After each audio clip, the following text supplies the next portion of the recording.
Okay, so in this movie clip, I'm going to explain the origin, physical origin of energy band diagram for silicon crystalline material. Um, First, as we have learned, for a given isolated silicon atom, which means there is a single standalone silicon atom and there is no other silicon atom nearby. Okay, and as we have briefly learned, there is a 1s orbit and 2s and 2p orbit, and here 3s and 3p orbit. And two electrons are filled in 3s orbit, and the last two electrons are filled in 3p orbit. So here the 3p, 3s orbit, and that energy level has been indicated on y-axis. So what if we have another silicon atom, standalone silicon atom, and which doesn't have any interaction with the other silicon atom because the other silicon atom is uh, because the other silicon atom is very uh, not interacting with the other silicon atom nearby. Okay, so there is a 1s, 2s, 2p, and all the way up there is a 3s, 3p orbit, and four electrons, outermost four electrons are sitting in 3sp hybridized orbit. Okay, all right. So once silicon atom is isolated away from the other silicon atoms, then the energy level for 3s orbit and energy level for 3p orbit are quite identical. There is no interaction between those 3s 3p orbits. However, the distance between this silicon and that silicon, the distance getting shorter and shorter. So as described in this x-axis, decreasing atomic spacing. And in the end, as we have learned, silicon to silicon distance is denoted as a lattice constant 0.543 nanometers. Okay, then definitely this 3sp and that 3sp will be interacted together. So a newly created energy level can be found in not in single silicon atom system, but in crystalline silicon atoms. And as we have learned, many silicon atoms can build up the diamond structure. Okay. Then the question is how much energy states are created newly instead of 3s 3p energy level only. So the first question is how come the new energy state, new orbit, I mean, new orbit can be created? So simply speaking, for example, let's think about this situation. There is a single wave and there is another single wave. So low state, high state, low state and high state. What if these two waves are inactive to each other? Then we may expect very high, I would say two times the higher energy state level. So this 2H energy level has never been existed before. Previously, high or low, that's it. But once those two waves are interacted together, then 2H energy level has been newly created. So with that in mind, we may imagine that new energy orbit can be created once these and that silicon atoms are interacted together. So because in a single atomic structure versus in many silicon atom structure, we should imagine a new energy state for newly created uh, orbit. So as described here, when the silicon atoms are very isolated, only two energy state level, 3s, 3p energy levels are existed. However, once the silicon atoms are uh, combined together to build up the diamond structure, then new energy state like here and there, all these things are new energy states, right? But these new energy states are created a lot, and in the end, many states are created here and there. And interestingly, at this energy level, there is no energy state created. So a bunch of or a group of newly created energy states are formed here, and newly created energy states are created in this band or in this energy regime. So interestingly, from here to there, there are many discrete energy states are formed, and from here to here, many newly created energy states are formed. However, the energy state corresponding to this, sorry about me write down y-axis again here. Y indicates energy of electron. The energy level corresponding to this amount of energy cannot be formed at all. Okay, so uh, semiconductor physicists said that this new energy uh, newly created energy state can make up conduction band, and those newly created energy state, a group of these energy states can form the valence band. Okay, the full spelling for valence band and conduction band are described here. So conduction band, valence band. Okay, so you now understand the concept of band.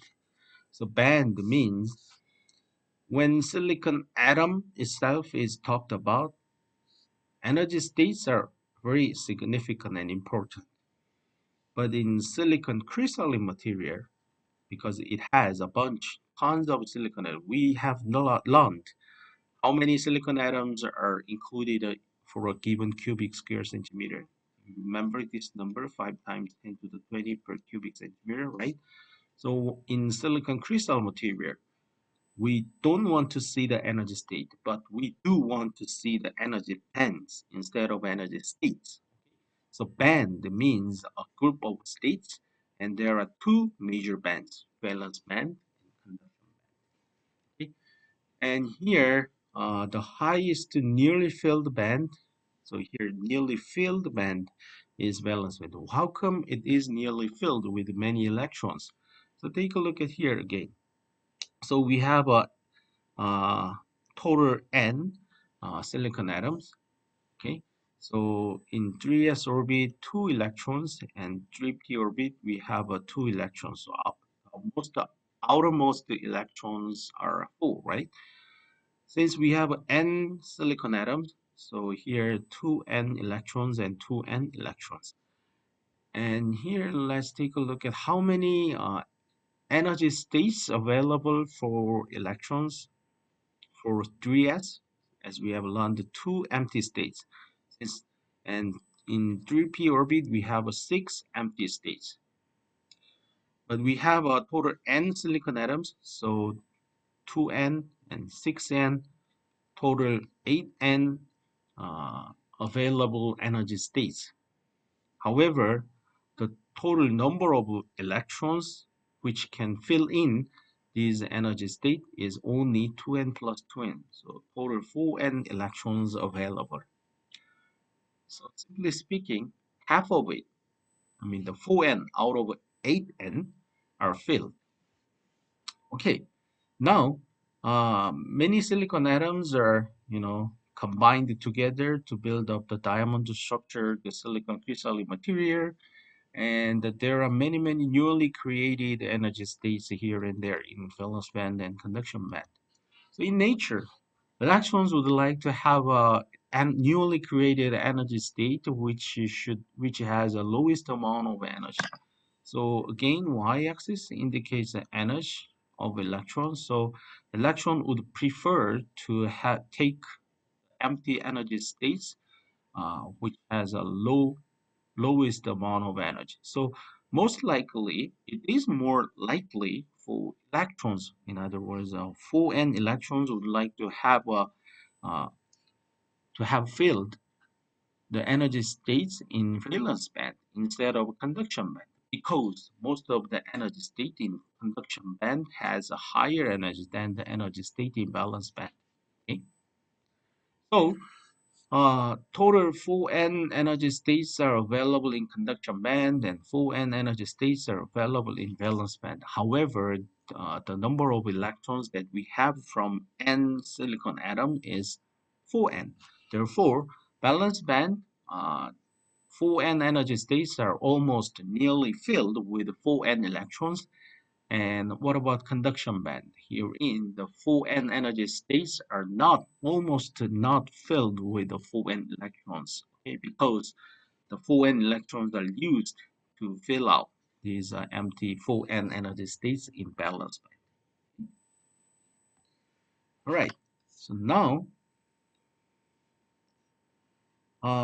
we will take a energy structure or energy band diagram along this dotted line, okay, because we are going to use the silicon crystalline material uh, in which the lattice constant is 0.543 nanometers. Okay, so let's take this energy state. And now we are ready to draw the energy band diagram. So if I'm drawing the two-dimensional bond model of single crystalline material,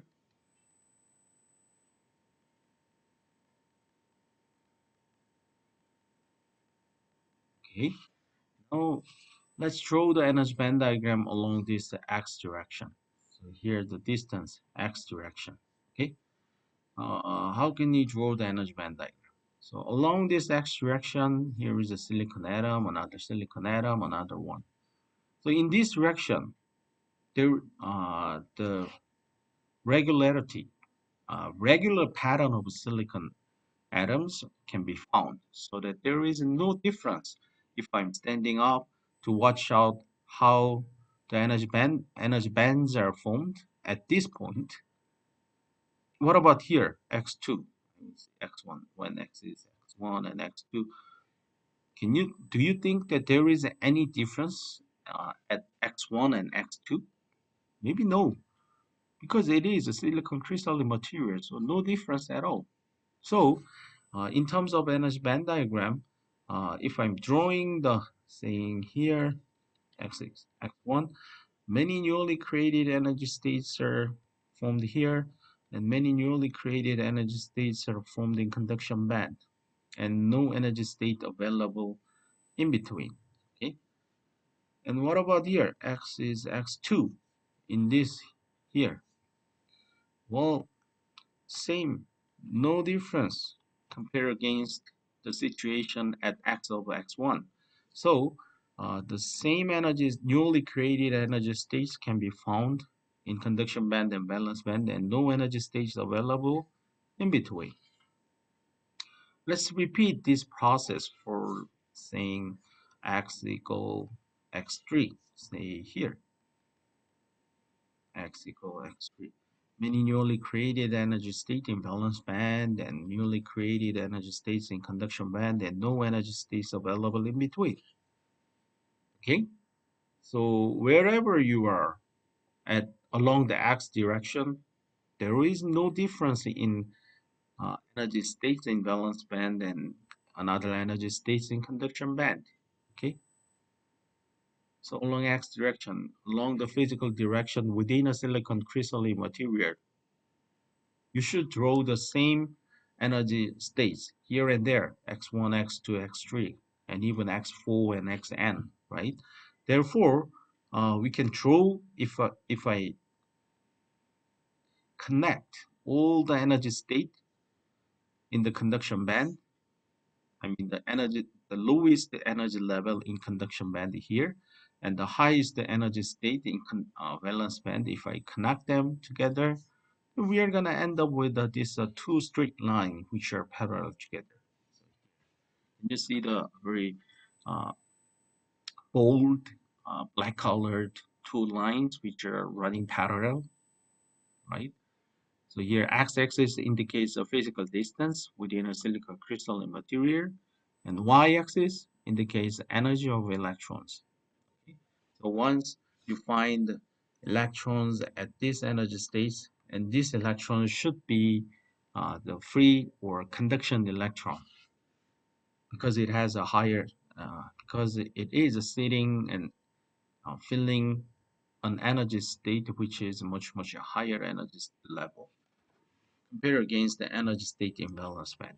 So in silicon material, most of the valence bands are filled with many electrons. So where does this energy, the electrons come from?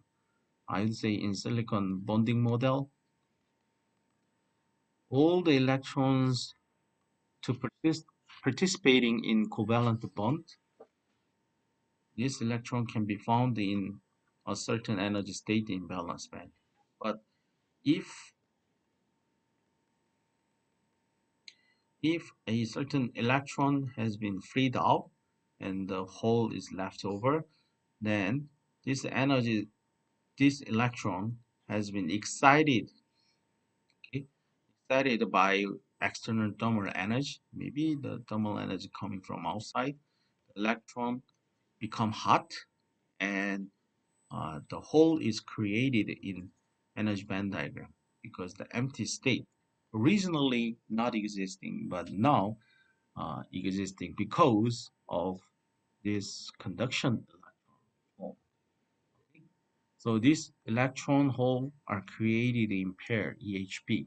Okay, so in bonding model, you may describe, you know, you may make your own drawing how the electrons are created uh, in pair with the holes, and same situation can be drawn in energy band diagram as shown in here.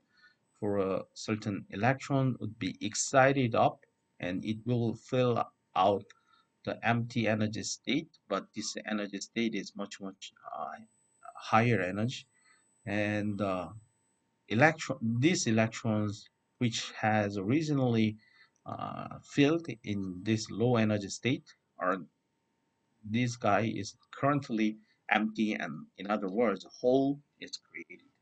Okay, so the simple figure showing electron hole pair would be like this. So on the bottom side, you can read them out, simplify the version of energy band diagram model above. Okay, so simplified means you cannot see any newly created energy state. We don't want to make this figure very complicated. We do want to make this figure simply simple as much as possible. So we do not draw any energy state. It's not necessary. Okay, so simplified version of energy band model has been drawn above, and this energy band diagram model has indicated that bottom edge of the conduction band, which means energy state. Definitely there is many newly created energy state, but we don't want to draw those a bunch of energy states to simplify this energy band diagram. So the lowest energy state indicates the E sub C, E sub C. Okay, I'm going to pronounce it as E sub C, E sub C, the bottom edge of conduction band. And top edge of the valence band, the E sub V here. And there are many energy states, but the top edge of the valence band is denoted as E sub V. So this EC, EV energy state, energy level is very critical to understand what? To understand how much energy gap has been found in silicon crystalline material. So EC minus E sub V indicates band gap energy, band gap energy. Okay, so band gap energy, uh, EC and EV, are separated by the band gap energy E sub C. So going back to the very first question in the lecture note number one, what is the semiconductor?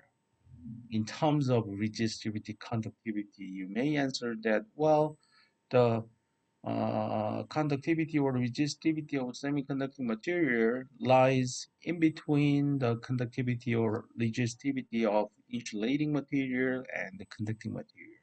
It's true, and that has been taught in high school classroom.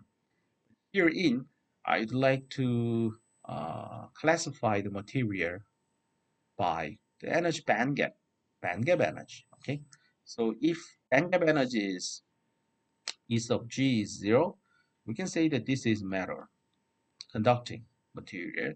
If its band gap energy is huge, for example, E sub G is about 9 electron volt, then it is most likely the insulating material. The silicon material, its band gap energy is 1.12. So 112, the when you're dial 112, the police would come to your home, right, or office. So 112, remember this number as the band gap energy of silicon crystalline material. 112, so remember it. So if band gap energy is very small, like 1 electron volt, then this material should definitely be likely to be semiconducting. And just for your information, 1 electron volt indicates 1.6 times 10 to the minus 19 joule. Okay, so electron volt, the unit of electron volt indicates energy. Okay, right. So in summary, let's review all the sentences herein. In a pure silicon crystalline material, or in an intrinsic silicon crystal material, the conduction electrons or free electrons and holes are created in pairs, EHP, okay? And holes can be considered as positively charged mobile particles which exist inside a semiconductor. So hole can be uh, used as a carrier to flow current. And again here, both holes and electrons can conduct current. So hole current, electron current, this type of current component can be estimated in PN junction diode and MS junction diode. In the upcoming semester, I'm going to tell you some electron current, hole current in transistor as well. And in the second bullet, the splitting of allowed atomic energy levels occurs in a crystal. So in a crystal material, I mean, in other words, under the certain rule for indicating how the atoms are placed here and there, the crystalline material has, some splitted uh, energy states in valence band and conduction band. So we have understood how the newly created energy states are created, um, generated in crystalline material. So separation between energy levels here means the EC minus EV is very small so that we can consider this material as bands of continuous energy states, energy levels. Okay? So I mean, let me correct myself again. Separation between energy level means in conduction band there are newly created energy states, but this separation in between two newly created energy states is very small, so that we can consider a whole bunch of energy states. And we can consider them as band or band of continuous, almost continuous energy states. However, there are another band right below. So this band is named as valence band. The upper band is named as conduction band. Okay, and in conduction band, the lowest energy state is, excuse me, lowest energy state is denoted as conduction band H E sub C, and the highest energy state in valence band is denoted as E sub V. And this EC minus EV energy difference is indicated as band gap energy. So it's, in case of silicon material, its band gap energy is 1.12. 1 point is 1.12. So remember the band gap energy for silicon material. Right. Yes. And second summary is the energy band diagram. So you should draw the energy band diagram. This band diagram can show the bottom edge of conduction band EC and the top edge of valence band EC. So you may remember that we can simply draw the two parallel lines indicating EC and EV as a silicon energy band diagram. Okay, and this separation can be denoted as a band gap energy. In case of silicon, what was the value of the EC? 1.12 electron. And again here, x-axis indicates a distance along within a crystalline silicon material. And here, y-axis indicates the energy level or energy of electrons in crystalline silicon material. Okay, that's all about the lecture note 3. And in the upcoming class, I'm going to tell you some more details on the uh, how the electrons and holes are moving, okay, and distributed out in crystalline material. Okay, see you in the next movie clip. That's it.